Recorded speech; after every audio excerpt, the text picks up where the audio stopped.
If you want to learn how to grow daylilies, or even just want to find out what daylilies are, you better watch this video.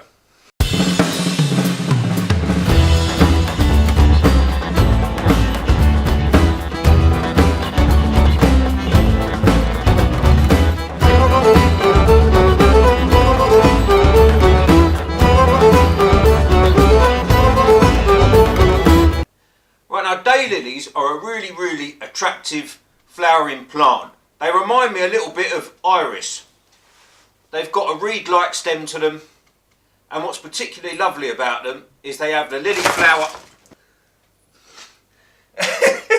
I hope we got that on camera. Leo, do you know you bugger everything up you do? They have a lily looking flower, your typical sort of lily looking flower with the 6 petals and a really pronounced stamen. And they have like a reed-like, almost like an iris-like foliage.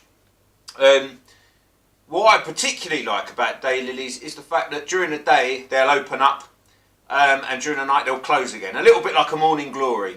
It's a very lovely plant. But the most important thing about daylilies, which I like, is I have this running conflict with my wife at the moment, because in the garden, you know, I said to her, I'm not growing anything unless I can eat it or it has a sustainable function.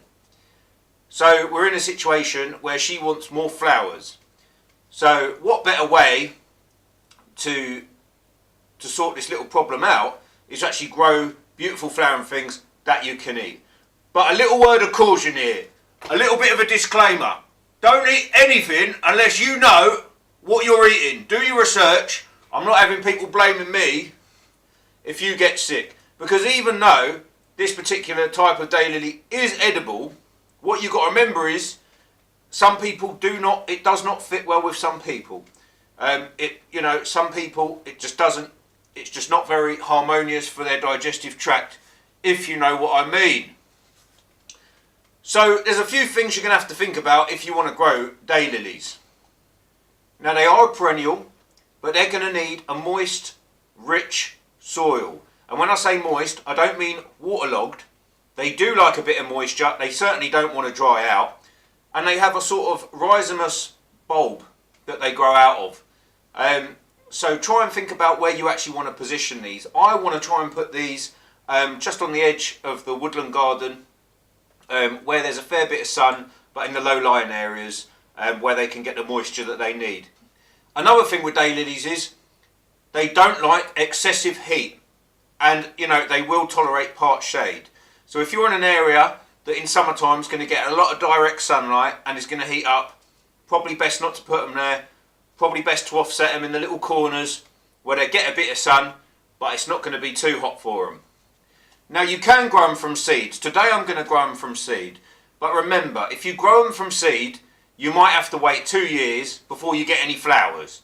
So usually, really, the best thing to do is get an already established clump and divide it. And you can go on and do this year after year and keep dividing your daylilies. Now I've got the seeds here. They're quite a small black seed.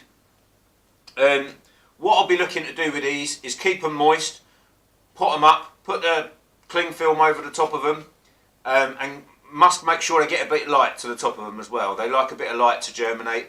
Germination usually takes about 10 days, 2 weeks. Maybe sooner, depending on heat and your situation and how old the seed is. It is recommended to soak the seed. I'm not going to do it because I've got a very good way of keeping the seeds moist with a cling film. It always seems to work for me. But that's the way forward when it comes to sowing daylilies. So all you're going to need is a pot, bit of cling film, and of course your seeds. I'm just going to scatter these around on the surface. There you go, probably got about 12 seeds there. Usually you get about 6 to 8 seeds per flower pod. And if you're going to sow seeds, try and find out what colour the flowers and form the flowers are, if that's what you're after. So you know exactly what you're going to get. Okay, just sprinkle these across the surface. Try and get them as equal as you can. Because when these little things come out the ground, you'll be cursing me for not not drawing your attention to it. You want them as equal out as possible. You don't want them competing with each other. Just smother them enough. And then just cover them up. What I do is I put a little bit of sellotape over them as well. Probably best to give them a water first though, eh? I just put a bit of sellotape around the outside.